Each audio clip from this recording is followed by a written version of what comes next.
चलो बेटा स्टार्ट करते हैं। तो कल हम लोगों ने बात किया था कुछ इंपॉर्टेंट टर्म, और ये सारा आपको कंटेंट पता होना चाहिए।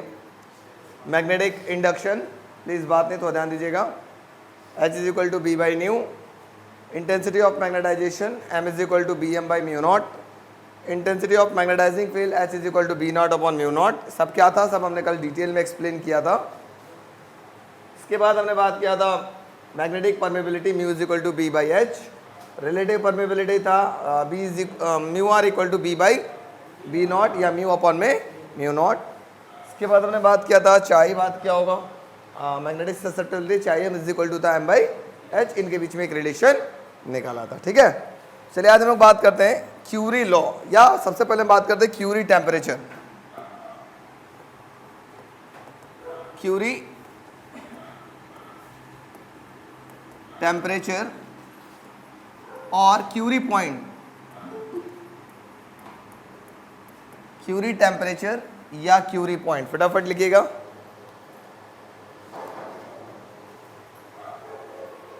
क्यूरी टेम्परेचर और क्यूरी पॉइंट। जैसा कि मैंने आप लोगों को कल बताया था, बड़ा सिंपल सी कहानी कि एक चीज फेल हो गया था।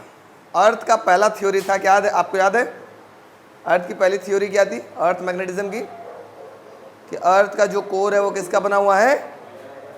मोल्टेन आयरन, है ना। और मैंने बताया था कि ये थ्योरी फेल क्यों हुई?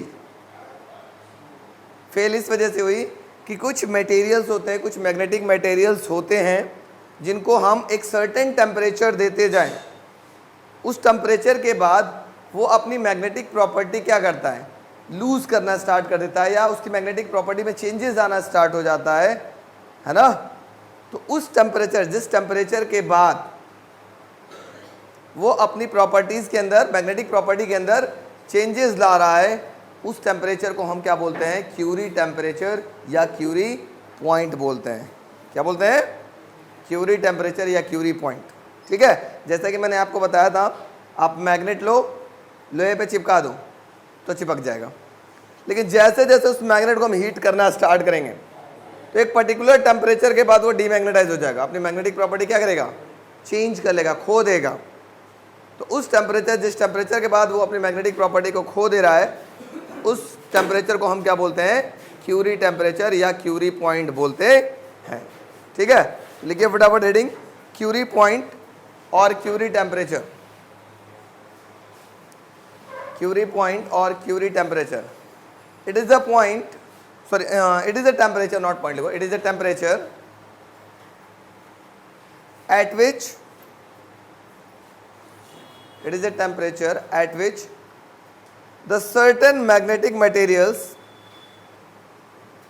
the certain magnetic materials undergoes a sharp changes, undergo a sharp changes in their magnetic properties, a sharp changes in their magnetic properties is called Curie temperature or Curie point. It's called Curie temperature or Curie point. ठीक है, तो अलग अलग material की Curie temperature अलग अलग होती है। जैसे आयरन की बात करें, अगर कोई आयरन को आप मैग्नेटाइज कर दियो, ठीक है, किसी आयरन को आपने रगड़ रगड़ या मैग्नेट में खूब रगड़ उसको मैग्नेटाइज कर चुके हो, तो कितना टेम्परेचर दें कि वो अपनी मैग्नेटिक प्रॉपर्टी धीरे धीरे क्या करे? खोने लगे। तो आयरन की अगर हम क्यूरी टेम्परेचर बात करें, तो क्यूरी टेम्परेचर ऑफ आयरन जो होता है, ऐसे लिख लेते हैं यहाँ पर पहला पॉइंट। अगर आयरन की बात करें तो इसका क्यूरी टेम्परेचर होता है 770 डिग्री सेल्सियस। उसी प्रकार बहुत सारे मटेरियल्स होते हैं। अगर हम कोबाल्ट की बात करें, ठीक है, कोबाल्ट की बात करें, इसका टेम्परेचर होता है 1130 डिग्री सेल्सियस।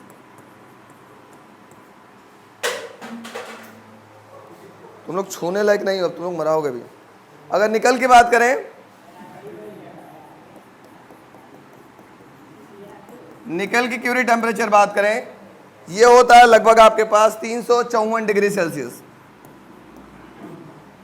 मतलब अगर निकल को आपने मैग्नेटाइज कर लिया है ना, चाहे मैग्नेटिक फील्ड में रख करके, चाहे रगड़ रगड़ के मैग्नेटाइज कर लिया है, अब मैं चाहता हूं जो निकल डी मैग्नेटाइज हो जाए, तो 354 डिग्री सेल्सियस जैसे ही 354 डिग्री सेल्सियस दोगे, वो तुरंत अपनी मैग्नेटिक प्रॉपर्टी लूज करना स्टार्ट कर देगा और कुछ देर बाद वो क्या हो जाएगा, डीमैग्नेटाइज भी हो जाता है। ठीक है, ऐसे टेम्परेचर को हम क्या बोलते हैं, क्यूरी टेम्परेचर। नोट कर लो, फटाफट नोट कर लो। कोबाल्ट, तो जो आयरन होता है, अपने जैसे ही उसको मैग्नेटिक फील्ड में रखो, मैग्नेटाइज तो हो जाता है, लेकिन मैग्नेटिक फील्ड से हटाते हैं तो तुरंत डीमैग्नेटाइज भी हो जाता है। लेकिन निकल के पास एक कहानी होती है, चाहे हम स्टील की बात कर लें, स्टील परमानेंट मैग्नेट बनाता है। अभी आगे हम लोग देखेंगे क्या होता है परमानेंट टेम्परेचर। फिलहाल अभी क्यूरी टेम्परेचर समझ में आया। What is Curie temperature? एक ऐसा टेम्परेचर जिस टेम्परेचर के बाद या उस टेम्परेचर से कोई मैग्नेटिक मटेरियल अपनी प्रॉपर्टीज में चेंजेस, शार्प चेंजेस डालने लगता है। शार्प मतलब वो चेंजेस आपको दिखाई देने लगते हैं, या तो धीरे धीरे लूज ही करना स्टार्ट कर देता है ना। तो ऐसे टेम्परेचर को हम क्या बोलते हैं, क्यूरी टेम्परेचर। आइए बात करते हैं next, Curie law in magnetism, very important. Curie law in magnetism.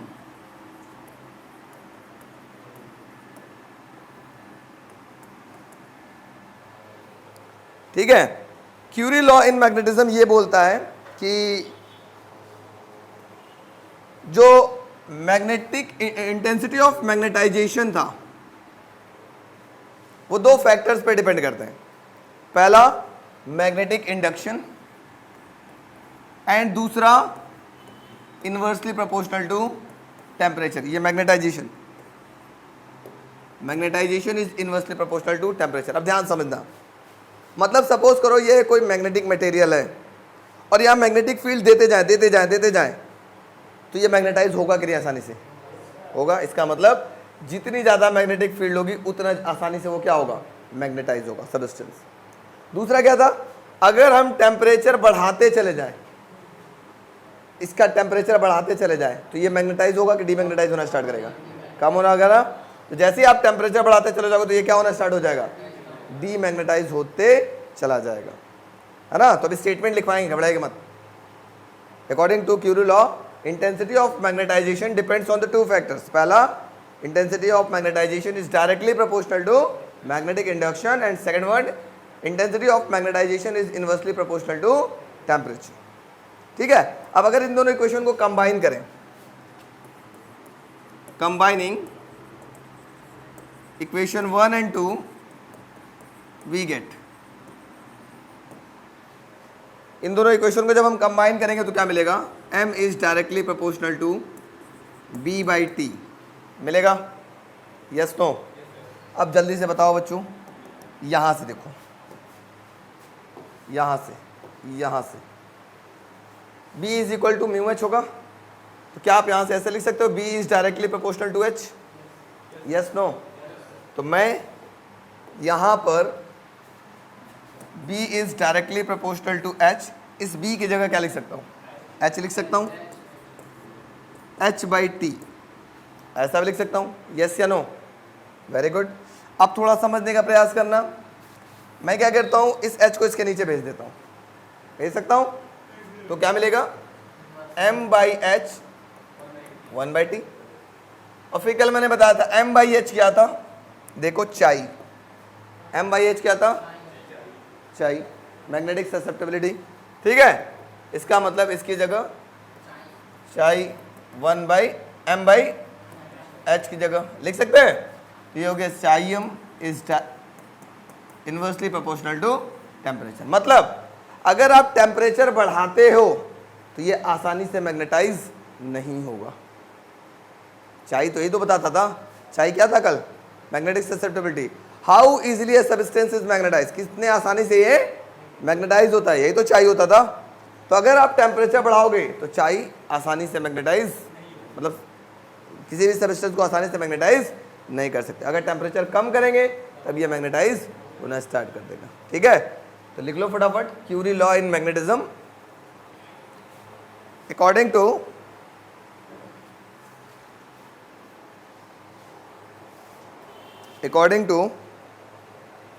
Curie law, according to Curie law, the intensity of magnetization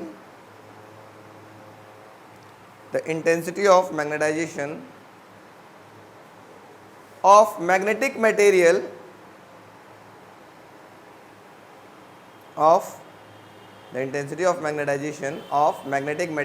is पहला point directly proportional to magnetic induction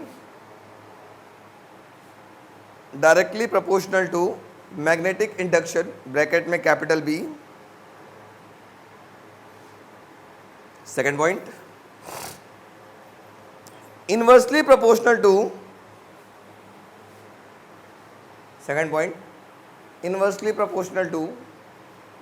the temperature of the material,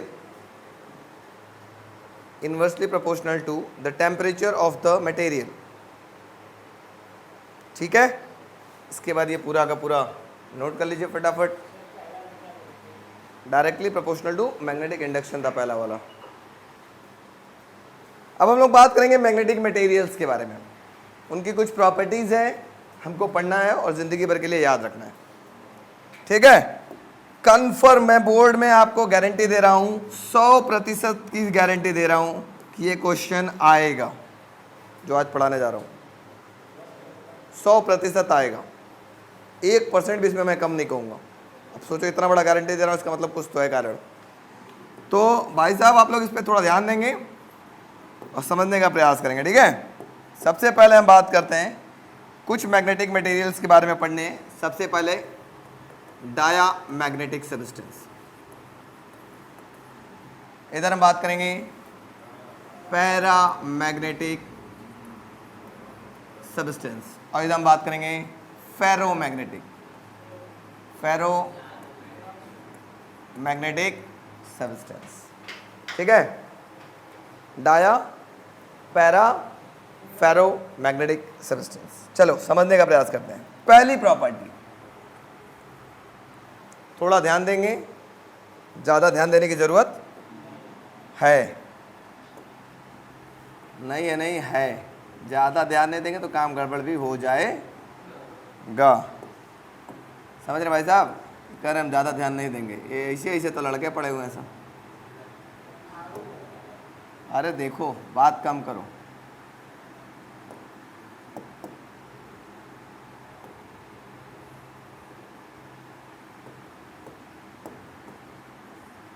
मैं figure एकदम exact बनाऊंगा ना तो आपको समझने में बहुत आसानी रहेगी.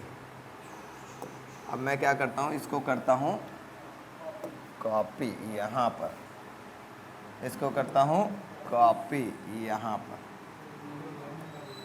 एक जगह बना, बाकी जगह जंगड़ चुरई. ठीक है.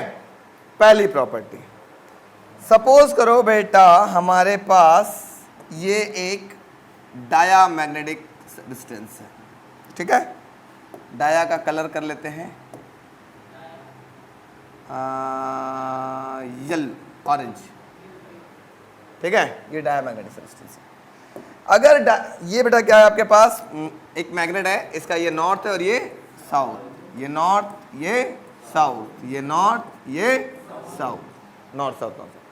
अगर कोई डायामैग्नेटिक सब्सटेंस को, प्रॉपर्टी नंबर 1, अगर कोई डायामैग्नेटिक सब्सटेंस को एक्सटर्नल मैग्नेटिक फील्ड में रखा जाए, मतलब अभी जैसे ये डायामैग्नेटिक था, मैं इसको यहाँ रखता हूँ, कोई टेंशन नहीं. लेकिन अगर मैं किसी डायामैग्नेटिक सब्सटेंस को एक्सटर्नल मैग्नेटिक फील्ड में रखूंगा तो ये मैग्नेटिक फील्ड लाइंस थी, इस डायामैग्नेटिक से पास नहीं होना चाहेगा. मतलब फील्ड लाइंस ऐसे ऐसे भाग जाएगी दूर दूर, ऐसे.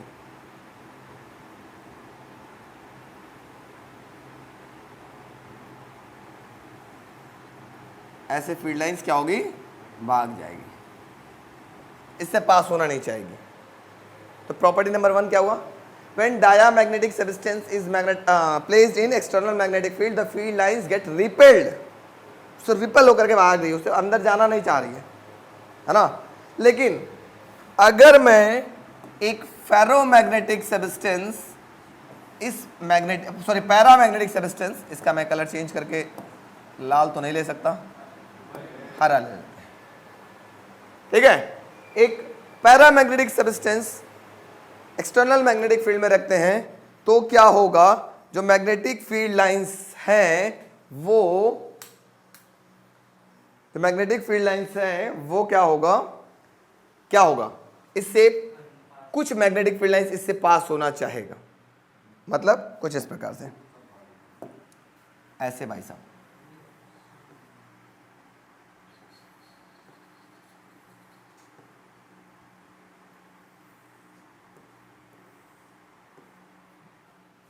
है ना, कुछ मैग्नेटिक फील्ड लाइंस इससे पास होना चाहेगा। अगर हम बात करें, चलिए तो हमने बात किया था डाया के बारे में, तो डाया के बारे में फटाफट क्विक रिवीजन लेते हैं। When diamagnetic substance is placed in external magnetic field, फिर गायब हो गई, the magnetic field lines do not prefer to pass through diamagnetic substance. जब डाया मैग्नेटिक सब्सटेंस को किसी magnetic field lines external magnetic field में रखेंगे तो मैग्नेटिक फील्ड लाइंस इससे पास होना नहीं चाहता है। अगर हम पैरा को मैग्नेटिक फील्ड में रखते हैं तो कुछ फील्ड लाइंस इससे पास होना चाहता है, लेकिन अगर हम फेरोमैग्नेटिक सब्सटेंस को एक्सटर्नल मैग्नेटिक फील्ड में रखेंगे तो ज्यादा से ज्यादा मैग्नेटिक फील्ड लाइंस इससे पास होना चाहेगा, मतलब कुछ इस प्रकार से।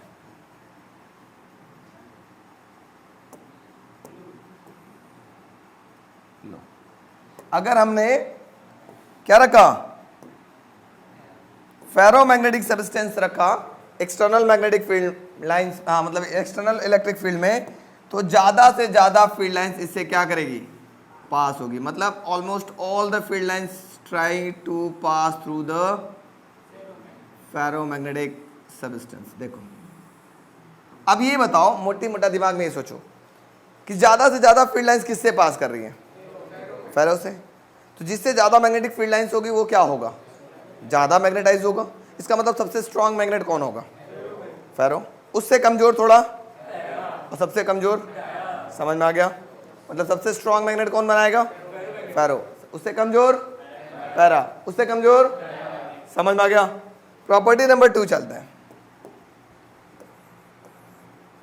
प्रॉपर्टी नंबर 2 क्या कहता है, लो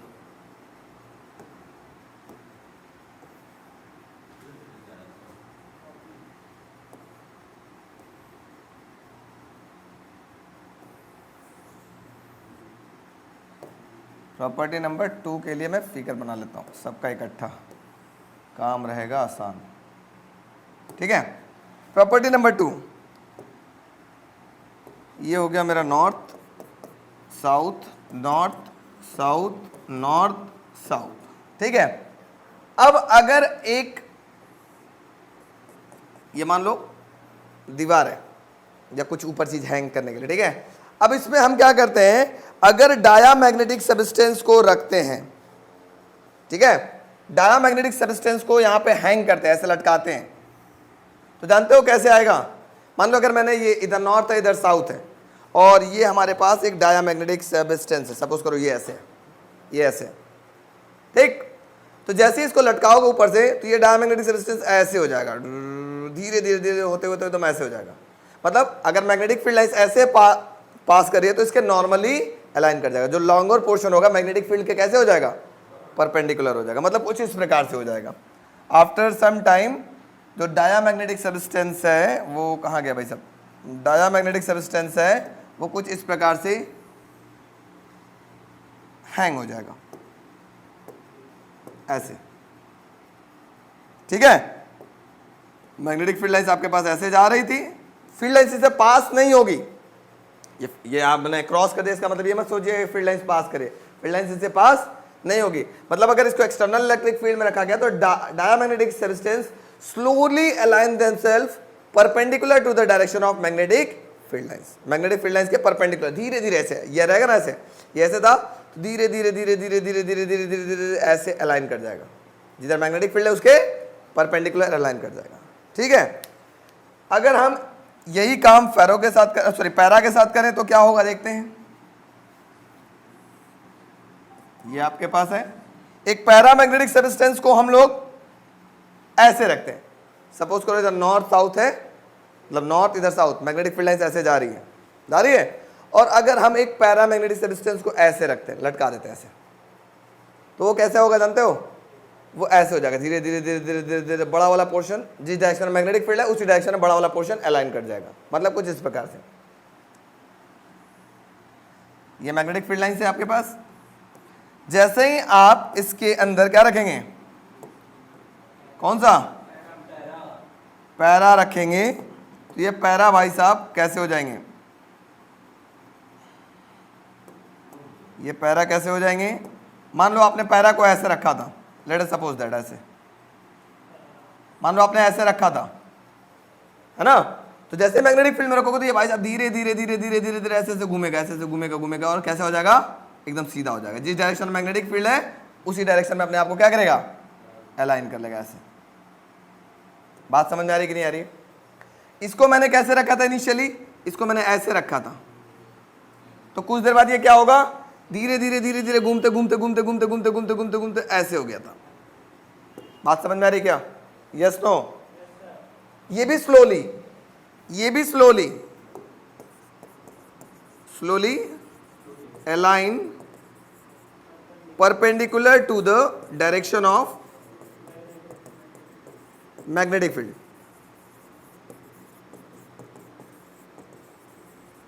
ये भी क्या होगा? Slowly align along the direction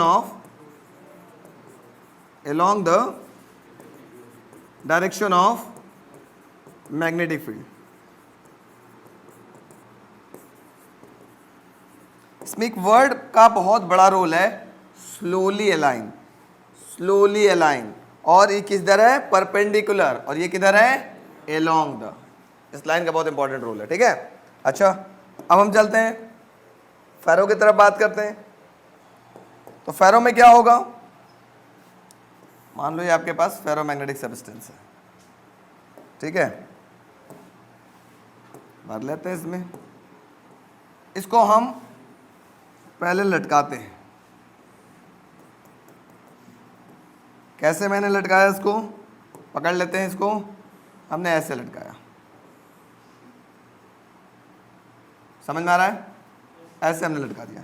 magnetic field lines कैसे जा रही थी? ऐसे जा रही थी। तो ये क्या होगा जानते हो? ये क्या होगा? ये भाई साहब जैसे ही इसको ऐसे लटकाओगे मैग्नेटिक फील्ड लाइंस में, तुरंत, हाँ, क्विकली, फास्टली नहीं होता जी, क्विकली क्या होता है? Quickly align themselves along the direction of magnetic field. तुरंत, जैसे मतलब अब ये ऐसे लटका था, अब जैसे ही मैग्नेटिक फील्ड दोगे तो ये क्या होगा? तुरंत ऐसे घूम जाएगा। तुरंत नहीं, सडनली नहीं, सडनली का मतलब होता है अचानक, अचानक नहीं, मैग्नेटिक फील्ड में रखते ही वो तेजी से quickly align themselves along the direction of magnetic field. तो इसका प्रॉपर्टी हो जाएगा quickly, quickly align along the direction of magnetic field. दो प्रॉपर्टी समझ में आई? तो ऐसी तरह लाइन खींचिए और पहले इसका स्टेटमेंट लिखवाएंगे, फिर फिगर बनाइएगा, ठीक है। पहले वाले का स्टेटमेंट लिखवाएंगे तब आप लोग फिगर बनाइएगा। फटाफट पहले लाइन खींचिए, फिर धीरे धीरे आगे और भी प्रॉपर्टीज बता रहे हैं, नोट करिए फटाफट। पहले लाइन खींचिए, एकदम डाया के अंदर लिख रहे हैं ना, देखिए, when they are placed in external magnetic field, the field lines, the magnetic field lines do not prefer to pass through them, ठीक है। तो ये दो प्रॉपर्टी हो गई डायामैग्नेटिक की। अब लिखो, फिगर बनाने के लिए जगह छोड़ दो, इसका पहला वाला फिगर बनेगा जो अभी बोले हैं, ठीक है। अच्छा चलिए, अब पैरामैग्नेटिक का पहला पॉइंट लिखिए, they are weakly attracted by the magnet, they are weakly attracted by the magnet।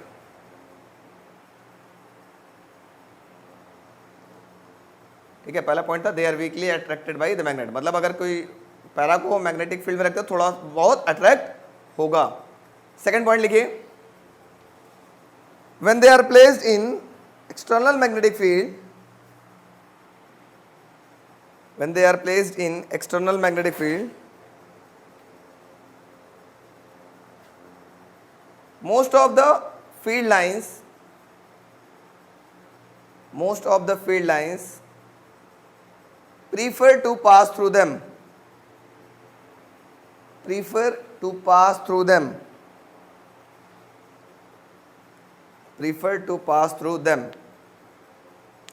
next point, मतलब फेरो में आ जाइए, फेरो में पहला पॉइंट लिखिएगा, फेरो में पहला point, they are strongly attracted by a magnet, they are strongly attracted by a magnet. Second point लिखिएगा, when they are placed in external magnetic field,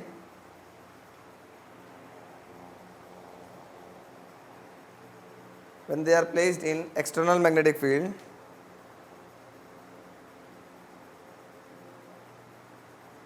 almost all the field lines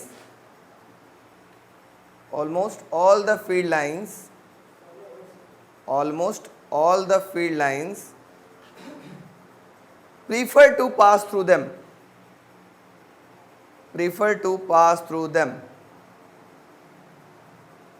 ठीक है।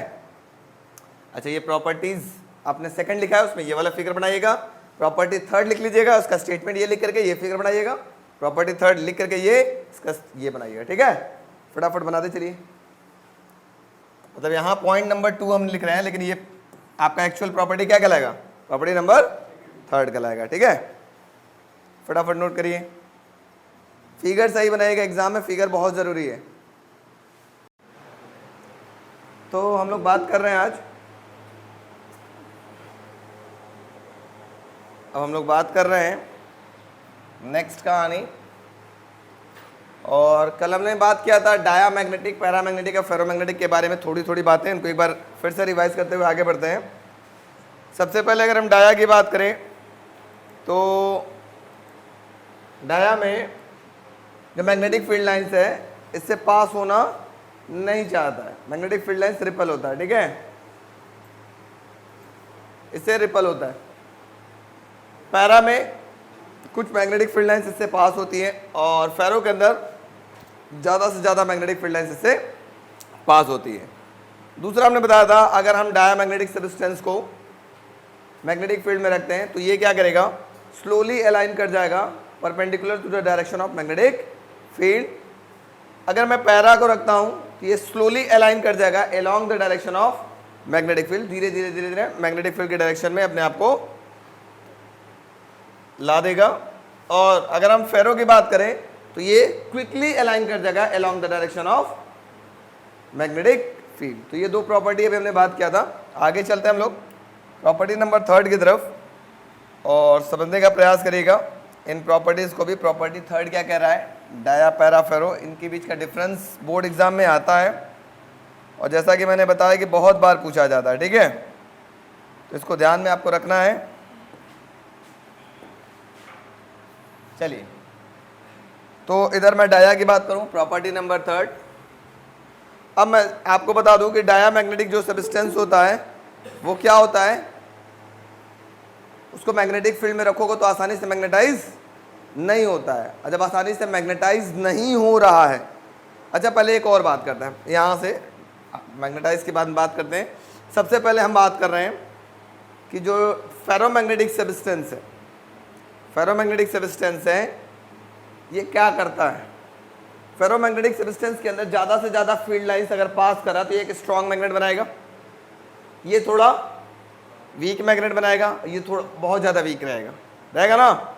इसका मतलब क्या है, अगर हम इस फेरोमैग्नेटिक सब्सटेंस को हीट करते हैं, हीट करेंगे, कब तक हीट करेंगे, क्यूरी टेम्परेचर या उसके बियॉन्ड, तो ये क्या करेगा, अपनी मैग्नेटिक स्ट्रेंथ को क्या करेगा, लूज करना स्टार्ट करेगा। हो सकता है वो लूज करके क्या किस तरह से बिहेव करे, पैरा की तरह से बिहेव करे।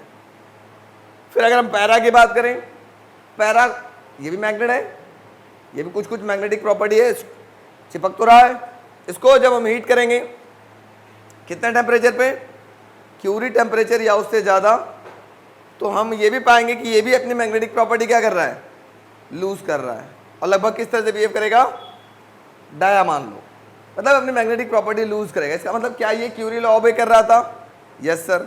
क्या ये क्यूरी लॉ ऑबे कर रहा था, यस सर। लेकिन अगर हम डाया को हीट करते हैं तो ये खो करके क्या पाएगा, कुछ बनना चाहेगा, नहीं। इसका मतलब ये क्यूरी लॉ को ओबे नहीं कर रहा था। तीसरा डिफरेंस हमारे पास ये हो जाएगा, जो थर्ड पॉइंट अगर हम इसकी बात करें तो इट ओबे क्यूरी लॉ। ये फेरो भी क्या करेगा, जल्दी बताओ। हाँ, ये पैरा भी है, ओबे क्यूरी लॉ। इधर डाया था, इधर डाया है, इधर पैरा है, और इधर क्या है, फेरो है। बताओ डाया क्या ओबे करेगा, no, it does not obey Curie law. ये क्यूरी लॉ को ओबे नहीं करता। फोर्थ पॉइंट, यहां तक बात समझ में आ रही है। कौन क्यूरी लॉ को ओबे करता है, फेरो और पैरा। पैरा अगर क्यूरी टेम्परेचर देंगे लूज करके लगभग क्या बनना चाहेगा, पैरा। पैरा को अगर क्यूरी टेम्परेचर है उससे बियॉन्ड का टेम्परेचर देते हैं तो लूज करके क्या बनना चाहेगा, लगभग डाया के आसपास आ जाएगा। और डाया को अगर हम क्यूरी टेम्परेचर देते तो कुछ लूज करके क्या बनना चाहेगा, फटीचर, कुछ नहीं बन सकता भाई। इसी वजह से वो ओबे नहीं करता। अच्छा, ध्यान से समझना बच्चा, ध्यान से। अब कौन आसानी से मैग्नेटाइज हो जा रहा है, ये बताओ। कौन आसानी से, किससे ज्यादा से ज्यादा मैग्नेटिक फील्ड लाइंस पास हो रही है, परमिशन किसमें ज्यादा है, फेरो में। तो फेरो, हाँ वेरी गुड। तो फेरो का जो म्यू की वैल्यू होगी वो 1 से बहुत बड़ी होगी, मतलब इसमें परमिबिलिटी 1 से ज्यादा होगा, ठीक है। किसमें, हाँ। अब अगर हम बात करें पैरा में, पैरा में भी कुछ फील्ड लाइंस पास कर रही है, इसका मतलब इसकी परमिबिलिटी भी 1 से बड़ी है। अगर हम डाया की बात करें, क्या डाया के अंदर फील्ड लाइंस पास हो रही है, नहीं। इसका मतलब इसकी परमिबिलिटी क्या है, 1 से छोटी है। बात समझ में आ रही है। तो लिखते चलो पॉइंट वाइज। चलो थर्ड पॉइंट में पहले लिख लो, डाया के अंदर लिखते चलो, एक एक पॉइंट समझाते चल रहा है। डाया के अंदर it obeys Curie law, sorry it does not obey Curie law. Dia के अंदर it does not obey Curie law. Para के अंदर it obeys Curie law. Ferro के अंदर it obeys Curie law.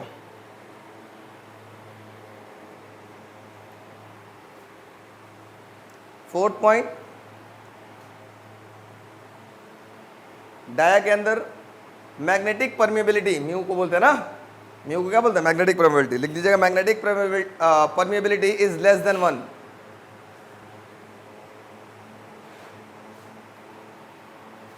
Magnetic permeability is less than 1।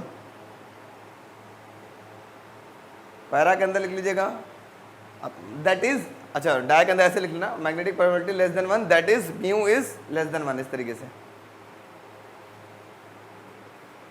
Para के अंदर लिखिएगा, magnetic permeability is more than 1।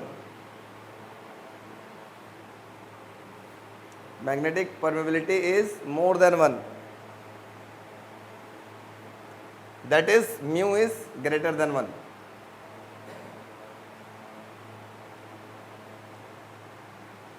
फेरो के अंदर लिखिएगा, magnetic permeability is much more than 1, much more than 1, या यूनिटी भी लिखते हैं इसको, much more than 1, that is mu is very very greater than 1।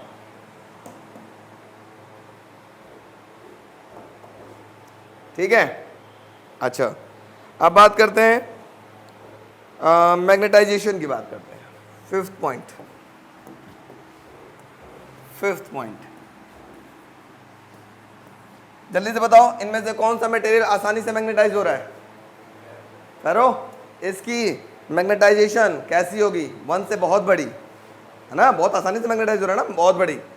Ferro para की 1 से बड़ी, और इसकी कैसी होगी, 1 से छोटी, नेगेटिव बोलते हैं। मतलब इसकी मैग्नेटाइजेशन होगी पॉजिटिव, इसकी भी मैग्नेटाइजेशन होगी पॉजिटिव, लेकिन इसकी मैग्नेटाइजेशन कैसी होगी, नेगेटिव। ठीक है, तो लिखो नेक्स्ट, लिखो नेक्स्ट पॉइंट, डाया के अंदर लिखो, डाया के अंदर लिख लीजिए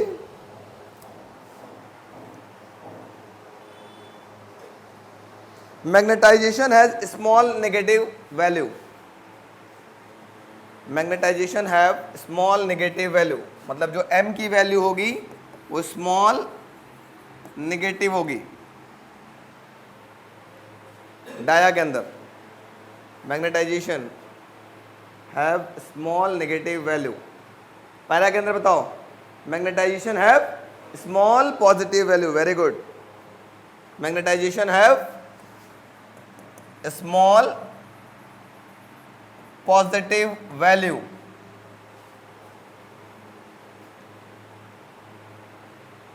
फेरो के अंदर magnetization have large positive value, large positive value.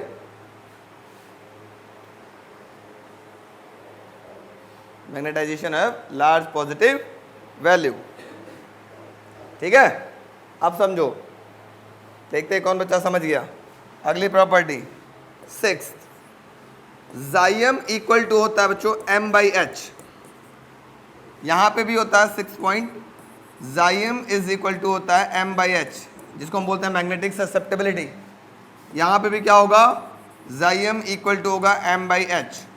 थोड़ा जल्दी से बताना, यहां पर मैग्नेटाइजेशन कैसी है, जब m नेगेटिव है तो जाइम की वैल्यू कैसी आएगी, स्मॉल नेगेटिव। क्या आएगा, अरे m अगर देखो यहां पे देखो m क्या है, स्मॉल नेगेटिव, तो यहां पे भी जाइम क्या आएगा, small negative.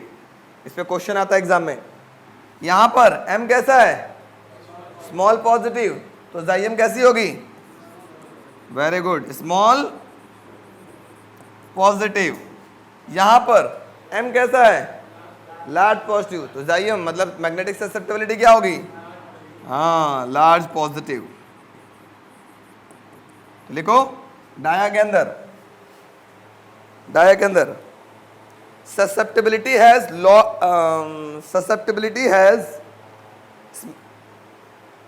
small negative value, susceptibility has small negative value। Bracket में चाहे तो आप ऐसे लिख सकते हैं, दैट इज जाइम इज लेस देन 1, जाइम इज लेस देन 1। ठीक है, पैरा के अंदर लिखिए, susceptibility has small positive value, susceptibility have small positive value, that is Im have greater than 1। susceptibility have large positive, मतलब स्मॉल पॉजिटिव वैल्यू हो गया, और वो small negative, small positive. Third क्या होगा, जल्दी बोलो, पैरो का क्या होगा, susceptibility have large positive value, मतलब Im is very very greater than 1। susceptibility have large positive value।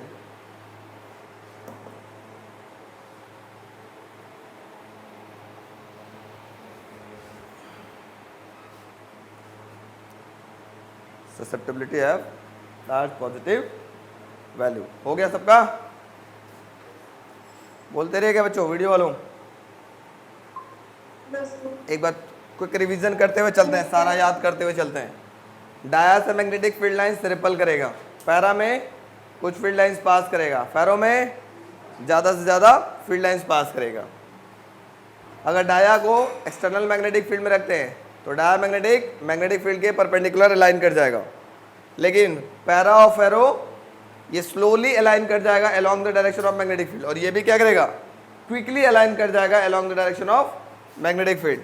अगली प्रॉपर्टी क्या थी, ये क्यूरी लॉ को ओबे नहीं करता, ये ओबे करता है और ये भी ऐसा भी ओबे करते हैं। इसमें म्यू की वैल्यू 1 से छोटी होती है ना, इसमें म्यू की वैल्यू 1 से बड़ी होती है और इसमें म्यू की वैल्यू 1 से बहुत बड़ी होती है। अब हम बात करें मैग्नेटाइजेशन, मैग्नेटाइजेशन की वैल्यू यहाँ क्या होती है, small positive, sorry small negative, और यहाँ क्या होती है स्मॉल पॉजिटिव और इधर लार्ज पॉजिटिव या वेरी मच पॉजिटिव बोल सकते हैं। अगर हम बात करें मैग्नेटिक ससेप्टिबिलिटी की, तो ससेप्टिबिलिटी अगर यहाँ पे m नेगेटिव है तो मैग्नेटिक ससेप्टिबिलिटी कैसा मिलेगा, नेगेटिव, स्मॉल नेगेटिव, ठीक है। और यहाँ पर m की वैल्यू कैसे मिलेगा, स्मॉल पॉजिटिव, और यहाँ m की वैल्यू कैसे मिलेगा, लार्ज पॉजिटिव, ठीक है। प्रॉपर्टी 6 हो गया, प्रॉपर्टी 7 चलते हैं। इसमें से अगर आप 5 प्रॉपर्टी तो एटलीस्ट आपको याद रखने पड़ेंगे, है ना। कोई भी 5 आपसे पूछा जा सकता है तो आप पूरी प्रॉपर्टी आपको याद रखने पड़ेंगे, सिर्फ 5 नहीं। कौन है भाई साहब, डरवाने का काम कर रहा है। प्रॉपर्टी कितना हो गया, 6, 7। Property number 7। अगर मैं डाया की बात करूं, पहले डाया की, एक YouTube लेता हूं, YouTube हमारा यहाँ पीछे नहीं छोड़ेगा, ऐसा मैं YouTube बना लेता हूं, चुप होके देखो, ज़्यादा बोलने की ज़रूरत नहीं है। YouTube में मैं अगर यहाँ पर डाया मैग्नेटिक, इधर हम डाया की बात कर रहे हैं, इधर किसके बाद बात करेंगे, पैरा, इधर किसके बाद बात करेंगे, फेरो। अगर YouTube में मैं यहाँ पर डाया मैग्नेटिक सब्सटेंस ले रहा हूँ, ऐसे fine powdered of diamagnetic substance या डाया मैग्नेटिक लिक्विड ले लेता हूँ, ठीक है। और अगर हम इसको एक्सटर्नल मैग्नेटिक फील्ड इस पे अप्लाई करेंगे तो क्या होगा, थोड़ा ध्यान से समझिएगा। जैसे मैंने इधर नॉर्थ और इधर साउथ पोल रखा, ठीक है, ऐसे रखेंगे तो होगा क्या बच्चों, देखो मैं बताता हूं। यहां से कुछ फील्ड लाइंस ऐसे यहां से ऐसे दब जाएंगे, ये मैग्नेटिक मटेरियल नीचे दबेगा और इधर वाला क्या करेगा, जितना इधर दबेगा इधर वाला क्या करेगा, उतना ही राइज कर जाएगा। मतलब इधर ऐसे जाएगा और इधर क्या जाएगा, ऊपर जाएगा। मतलब जिधर मैग्नेटिक फील्ड है डिप्रेस होगा और जिधर वीक फील्ड है उधर ऊपर बढ़ेगा। बात समझ में आ रही है। प्रॉपर्टी नंबर 7 इसमें देखते हैं, पैरा की बात करते हैं। पैरा का भी एक YouTube ले लेते हैं,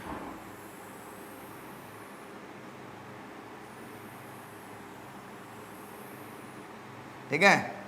इसमें भी हमने फाइन पाउडर्ड क्या डाला, पैरा मैग्नेटिक सब्सटेंस डाल लेते हैं। लो ये तो दिख नहीं रहा है, येलो ही डालते हैं, चलो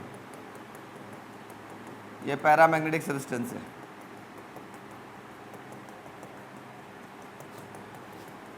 मान लो ये पूरा पैरा है, थोड़ा YouTube,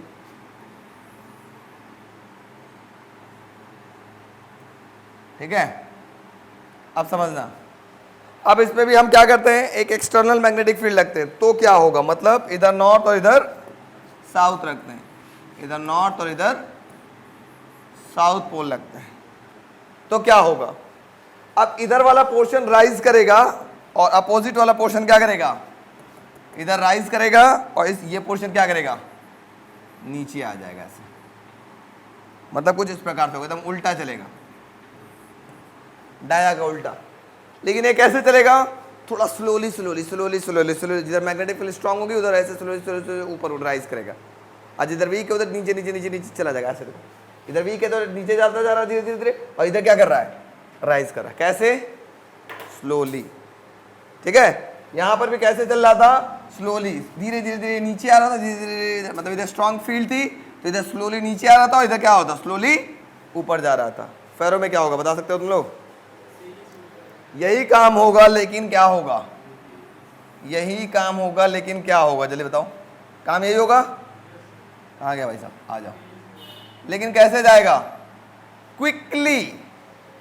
यहां कैसे करेगा, जैसे ही लगाने, अगर यहाँ पे फेरो है तो तुरंत इधर वाला उठ जाएगा, तुरंत इधर वाला क्या होगा, दब जाएगा। क्विकली इस तरीके से शिफ्ट कर जाएगा, ठीक है। बात समझ में आई।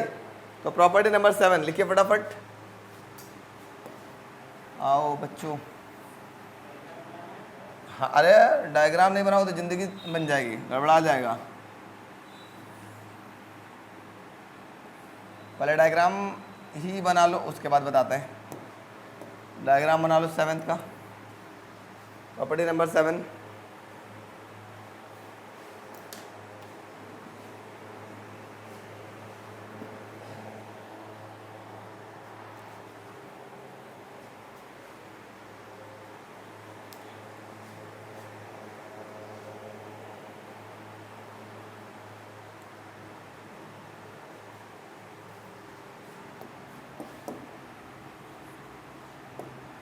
इसको भी इसके साइज का कर लेते हैं, सब एक बराबर रहे।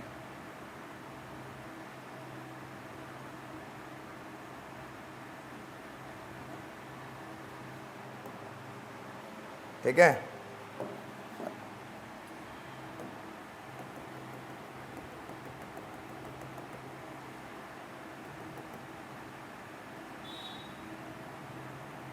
ये कहाँ भागने लगा भाई से।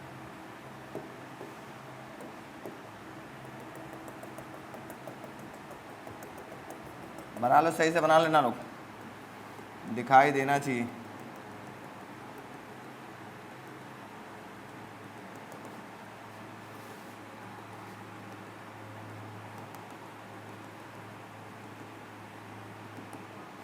ठीक है, तो लिखिए डाया के अंदर, हाँ प्रॉपर्टीज तो बता रहे हैं ऐसे क्यों हो रहा है, क्योंकि मैग्नेटिक फील्ड लाइंस ये रिपल करेगा, रिपल करेगा तो कहाँ जाएगा, नीचे ही तो रिपल करके जाएगा। ये अट्रैक्ट कर रहा है तो और ऊपर खींच के लेके जाएगा, सोचेगा निकल के बाहर आ जाए, चिपक जाए। ठीक है, देखिए डाया के अंदर ये फिगर बनाने के बाद और इसके नीचे लिख लीजिएगा, when a sample of diamagnetic liquid, when a sample of diamagnetic liquid is put in a U-tube, is put in a U-tube and is put in a U-tube and magnetic field is applied,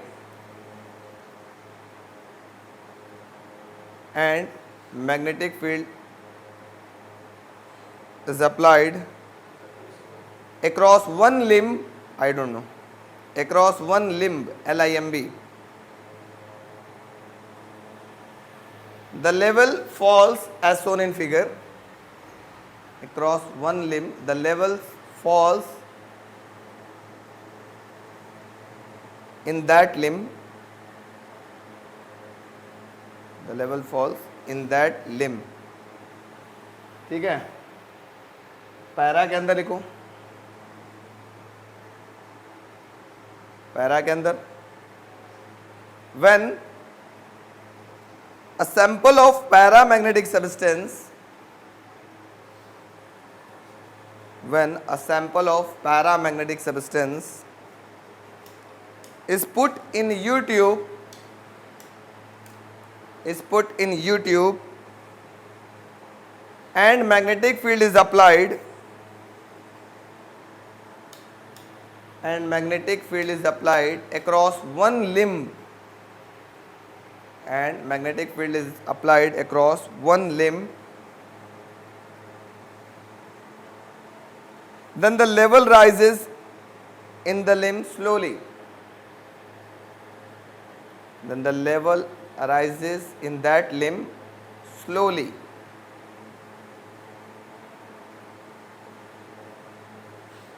In that limb slowly. Next point इसके अंदर लिखिएगा, ferromagnetic के अंदर, when a sample of ferromagnetic substance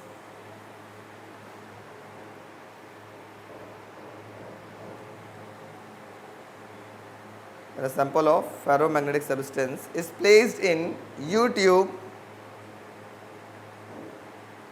is placed in U-tube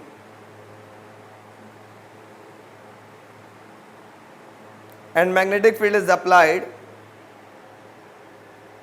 and magnetic field is applied across one limb,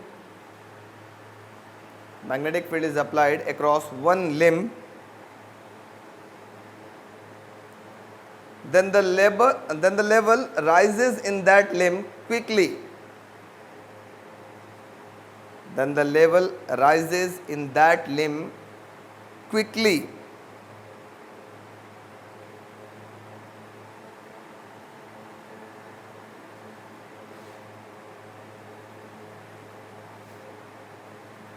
quickly हो गया, figure बन गया। Property number 8 देखते हैं। प्रॉपर्टी नंबर 8, ये डाया था, इसमें दो फिगर बनेगा, ए एंड बी। ये मैं एक मैग्नेट ले लेता हूँ, मुझे मैग्नेट की ज़रूरत पड़ेगी बार बार, मैं ऐसा मैग्नेट ले लेता हूँ कि थोड़ा सा आपको समझ में आए। ये भाई साहब क्या होंगे आपके पास, फेल कर लेते हैं, क्लोन कर लेते हैं, यहाँ रख लेते हैं, फिल कर लेते हैं, ब्लू कर लेते हैं, और इन दोनों को क्लोन करते चलते हैं खटाखट। एक क्लोन, दो क्लोन, तीन क्लोन, चार क्लोन, 5। इन सब में दो दो फिगर होंगे बच्चों, इसमें ए बी, इसमें भी A B, figure property number 8, इसमें भी होगा property number 8, A and B. ठीक है, अब मैं बात करूं, यहां पर एक वॉच ग्लास लेते हैं ऐसे, same same same same same. अब इसमें पहले वाले में हम रखते हैं कैसा मटेरियल, डायामैग्नेटिक सब्सटेंस। तो अगर ये मैग्नेटिक फील्ड लाइंस यहाँ पे दूर है, मतलब करीब है, पहले हम इन दोनों मैग्नेट को बहुत करीब कर लेते हैं ऐसे,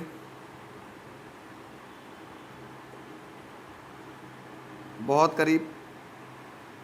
ठीक है, तो यहाँ पर जो मटेरियल आपको दिखाई देगा वो कुछ ऐसे दिखाई देगा। तो ड्राइंग मेरी बहुत गंदी है, ऐसे बनेगी, और गंदी है, बहुत गंदी है, ऐसे बनेगा। ठीक है, अब यहाँ से हम लोग मैग्नेटिक फील्ड हटाते हैं, तो क्या होगा, मतलब इनकी जहाँ पर मैग्नेटिक फील्ड स्ट्रांग है वहाँ पर ये मटेरियल क्या है, एक दूसरे के क्लोज है, और जहाँ मैग्नेटिक फील्ड वीक है वहाँ पर क्या है, दूर है। डायमैग्नेटिक में जैसे मैग्नेटिक फील्ड को हटाएंगे, इसको दूर करेंगे, मतलब बीच में क्या हो जाएगी, वीक, और इधर क्या हो जाएगी, स्ट्रांग। इसका नेचर कुछ ऐसा चेंज हो जाएगा। अरे यार, फिगर भी तो बनाना हमको बड़ा मुश्किल लगता है। ये होगा, ऐसे जाएगा, ऐसे हो जाएगा, ऐसे हो जाएगा, मतलब बीच में उड़ जाएगा। इसी का जस्ट उल्टा किस में होगा, इसी का जस्ट उल्टा किस में होगा, पैरा में होगा। पैरा में क्या होगा बताओ, बीच में पहले कैसे होगा, पहले ही ऐसे होगा। अब फील्ड लाइंस को अगर मतलब बीच की मैग्नेटिक फील्ड कमजोर करते हैं तो कैसा हो जाएगा, जल्दी बताओ। वेरी गुड, हल्का सा ऐसे हो जाएगा कहानी, पहला वाला फिगर जैसा हो जाएगा ना। इसमें भी क्या होगा, सेम काम। इसको भी हम नजदीक कर लेते हैं।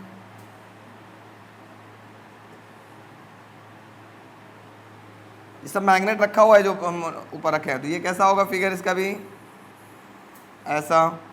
दूर कर देंगे तो क्या होगा, जल्दी बताओ।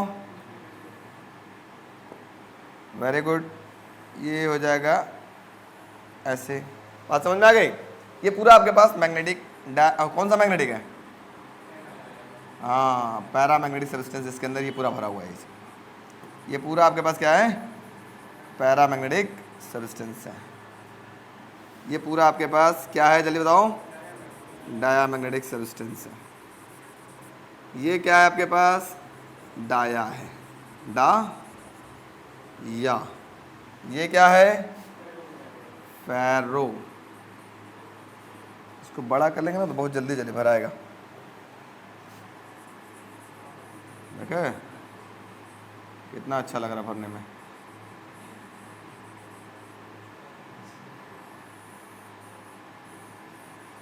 अरे बीच में सफ़ेद कहाँ से आ जा रहा है, अरे ठीक है। तो ये हो गया आपके पास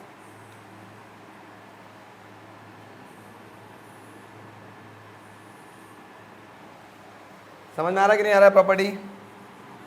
तो भाई साहब ये प्रॉपर्टी भी कभी कभी पूछ दी जाती है, कभी कभी, बहुत रेयरली आया है, लेकिन प्रॉपर्टी है तो याद रखना पड़ेगा कि नहीं।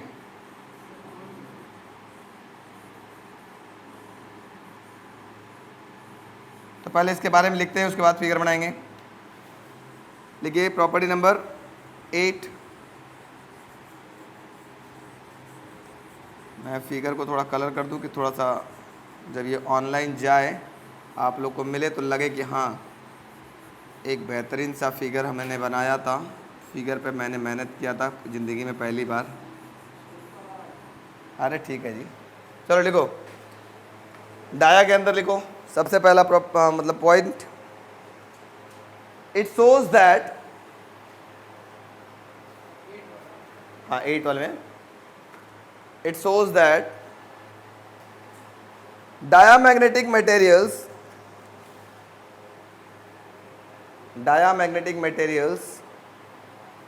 moves from stronger to weaker magnetic field.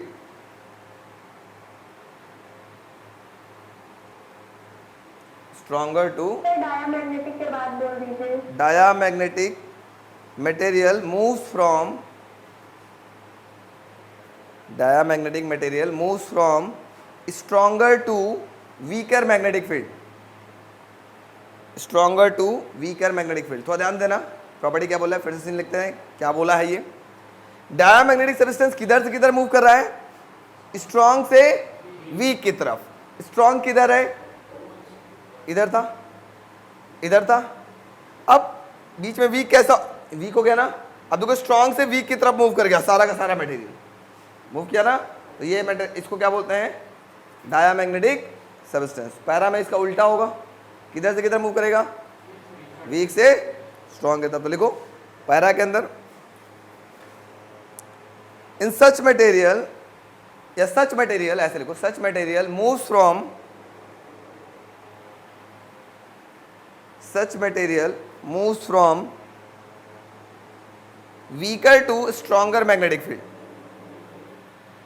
Such material moves from weaker to stronger magnetic field.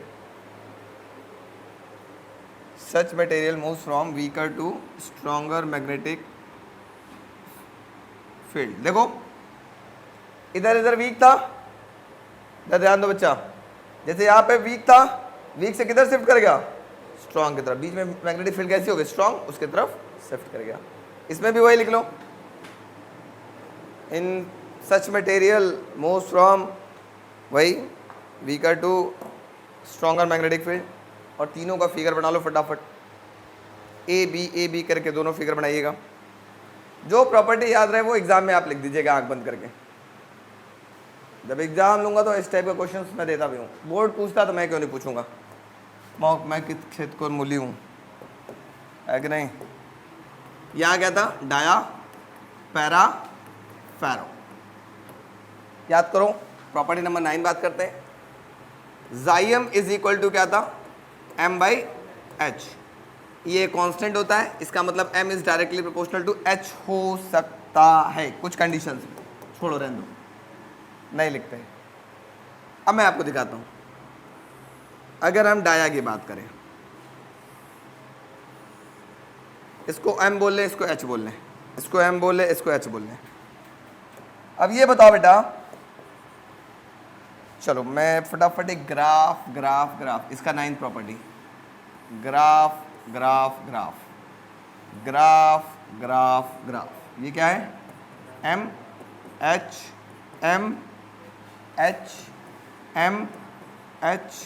m, कोई तकलीफ। अब मुझे आप लोग बताएंगे डाया का m कैसा होता है, पॉजिटिव या नेगेटिव। नेगेटिव होता है ना, नेगेटिव होगा तो किस क्वाड्रेंट में आएगा, अगर m नेगेटिव होता तो किधर आएगा, एम नेगेटिव किधर है, ऊपर वाला होता कि नीचे वाला, तो ग्राफ किधर आएगा, नीचे। बात समझ में आ गई, लीनियरली बट नीचे, लीनियरली बट आ गया भाई एरो, सिंगल एरो ऐसे, कैसा, लीनियरली बट नीचे। समझ में आ रहा है, ये किसको रिप्रेजेंट करेगा, कैसे पता चला कि डाया का है, क्योंकि हमको पता है डाया की एम क्या होती है, नेगेटिव होती है, ठीक है, याद हो गया सबको। तो एम बाई एच, जाइम भी नेगेटिव ही आएगा, याद है ना, डाया का जाइम भी क्या आ रहा था, नेगेटिव, प्रॉपर्टी भी हमने पढ़ा था। अच्छा पैरा का बताओ, पैरा का पॉजिटिव आ रहा था, तो पॉजिटिव एम बाई, और जाइम भी क्या आ रहा था, पैरा का जाइम क्या आ रहा था बताओ तो, जाइम equal to M by H. अगर एम पॉजिटिव था तो जाइम भी क्या आएगा, पॉजिटिव, पॉजिटिव आएगा, इसका मतलब कौन से क्वाड्रेंट में होगा, कौन से क्वाड्रेंट में होगा, फर्स्ट में, वेरी गुड। इसका मतलब ये भाई साहब इधर होंगे, और कैसे ये चल रहे होंगे, लीनियरली चल रहे होंगे, कैसे चल रहे होंगे, लीनियरली, सीधा। समझ में आ रहा है। अब फेरो को बताओ, फेरो कैसा था, जाइम, पहले एम कैसा था, पॉजिटिव, तो जाइम कैसा होगा, जाइम इक्वल टू होगा एम बाई एच, तो एम बहुत बड़ा था, जाइम भी बहुत बड़ा था, इसका मतलब इसकी वैल्यू पॉजिटिव तो आएगी, लेकिन इसका जो ग्राफ होगा वो कैसा होगा, लीनियर नहीं होगा, ऐसे नॉन लीनियर होगा, ठीक है। यहां पर एम बाई एच की ग्राफ नॉन लीनियर, पॉजिटिव तो है देखो, but it is non linear, यहां पर पॉजिटिव है, लीनियर। अब ग्राफ कैसे आता है एग्जाम में, एक ग्राफ ऐसे आ जाए पहचानने के लिए, पहचान कौन, ए बी सी, अगर मैं ऐसे पहले दे दूं, बोलो इसको एम बोलो, उसको एच बोलो, क्या है, पहचान कौन डाया है, डाया कौन है, बी डाया हो गया, पैरा कौन है, पैरा कौन है, अब कंफ्यूज्ड कि सर, तो ए पैरा, फेरो कौन होगा, सी, क्योंकि ये जो आपके पास मटेरियल होता है कुछ हद तक लीनियर होता है, उसके बाद जाकर के क्या हो जाता है, नॉन लीनियर। इसका मतलब अगर दो दो आपके पास मटेरियल ऐसे दे दिए जाए, ऐसे दे दिए जाए, तो इनमें से एक तो पैरा होगा, एक फेरो होगा, कंफर्म है, जो बड़ा होगा वो फेरो होगा, मतलब जिसकी स्लोप ऊंचा होगा वो फेरो होगा, जिसका स्लोप नीचा होगा वो क्या होगा, पैरा होगा, जिसकी स्लोप ऊपर होती है उसकी एम क्या होती है, ज़्यादा होती है ना। तो कभी ऐसे भी क्वेश्चंस आपके एग्जामिनेशन में पूछ दिए जाते हैं, समझ में आ गया, तो खटाक से आप पहचान लोगे। ये प्रॉपर्टी नंबर 9 नोट करो, खटाक से एकदम।